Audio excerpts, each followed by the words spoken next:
فعلا هم در استودیوی ما محمد رفیع فقیری جوان آگاه درباره احترام کردن با ما صحبت‌های خود داشتن. رفیع جان سلام، صبح بخیر برادر. به نام آنکی هستی از ادم کرد زلال علم جاری از کلام کرد. سلام عرض خدمت شما نومان جان و بینندگان عزیز. امید یک صبح خوب و خوش را آغاز کرده باشد. سلامت باشی. رفیع جان ما شنیدم خودت از مزار شریف آمدی. بله. از قدر راه دور.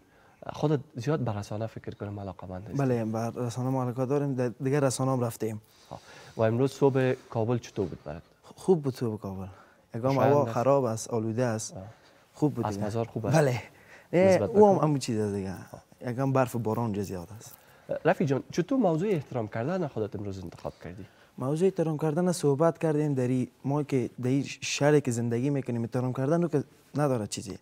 مثلا ما یک نفر میبینیم باید ما به او احترام کنیم. احترام کردن یک سنت پیغمبر صلی الله علیه و است. میگه ان مؤمنین اخوه. میگه مسلمانان برادر یکدیگرند. ما باید به تمام جامعه احترام کنیم. تنها نمیشه به پدر مادر احترام کنیم، به بزرگ احترام باید ما کنیم، به خرد احترام کنیم، به کلگ احترام کنیم. بله. رفیع جان از نظر خودت تعریف احترام چی است؟ تعریف احترام یعنی یک نفر ارزش دادن. بله. ما اگه یک نفر احترام میکنیم او رو یعنی ارزش به او میدیم، قائل به او میدونیم. بله. بله. و چرا باید یکی دیگر احترام کنیم؟ به خاطر که میگن یک سنت پیغمبر صلی الله علیه و آله. پیشترم گفتم یک سنت پیغمبر. احترام نکنی احترام هم نمیشی. دقیقاً. بله. و احترام کردن در جامعه چی نقش داره؟ نقش زیاده دارد. اگر ما در نقش زیاده دارد به خاطر که سالم جامعه را جور میکند. اگر نقش خراب باشه مشکل نداره. یعنی ما و شما باید در یک جامعه که زندگی میکنیم به یکی دیگه خود احترام کنیم تا جامعه به سوی خوشبختی و رفاه سالم بره. به نظر خودت کی را باید ما احترام کنیم؟ پدر مادر، معلمان، امی به تمام جامعه احترام کنیم. بله. امی پدر مادر هم است، استادان است، کودکان ما احترام کنیم. مشکلی نیست برای ما احترام میکنیم. اگر احترام بکنه نکرد مشکلی نیست. رفیع جان خودت اولاد چندم خانه هستی؟ اول خانه هستم. از خود که برادرای خود داری؟ بله. و چطور است رابطت که تزا و احترامت میکنن؟ احترام هم میکنن، ما میکنم. اگر احترام خودت چطور احترامشان میکنی؟ تو خود کلان هستی، خوددار چطور احترام میکنی؟ مثال اون برای که یک چیز بگه من میگم خیر من احترامت میکنم.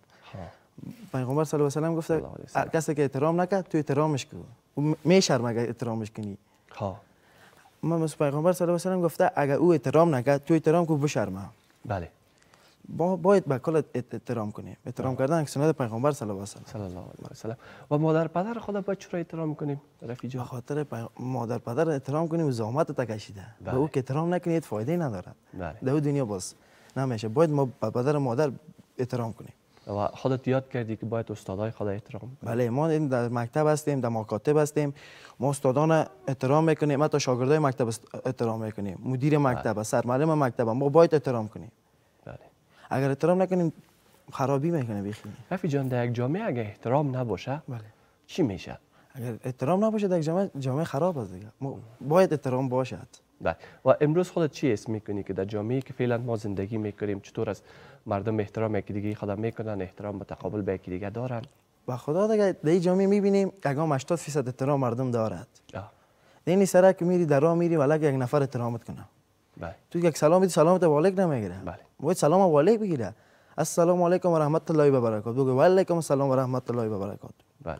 باید احترام کند.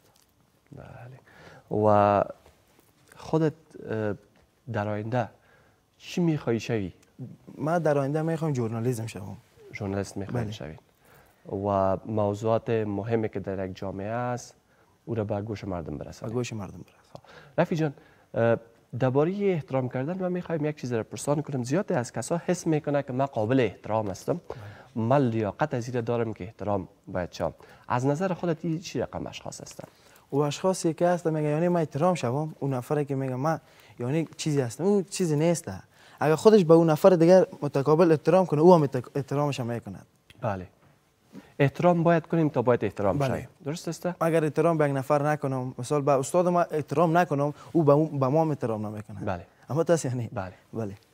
انسان‌ها را خودت رفیع الله متوجه شدی زیاد انسان‌ها با کمال احترام که به احترام هستند، یعنی همون نزاکت‌های اجتماعی را مراعات نمیکنند.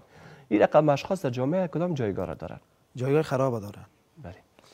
او اگر مکتب هم که میخونه اگر احترام نمیکنه، اگر مکتب میخونه احترام نکنه، هیچ فایده ندارد. یعنی از تعلیم کرده تربیت مهم است. از تعلیم کرده تربیت مهم است. که شما درست است. میگه تعلیم کرده تربیت درست است. تربیت یعنی باید داشته باشیم که باز تعلیم فرا بگیریم. بله. درست. و پیامت هم میخوایم داشته باشم رفیق جان. پیام داریم به دوستان عزیز و بینندگان ما رو که امی اکنون میبیند. احترام کنید تا احترام شوید. احترام یک سنت پیغمبر صلی الله علیه و سلم است. درس بخونید، تعلیم کنید و آینده سازان کشور شما جوانان هستین. تشکر رفیق جان. خیر سلامت باشید. سلامت باشید.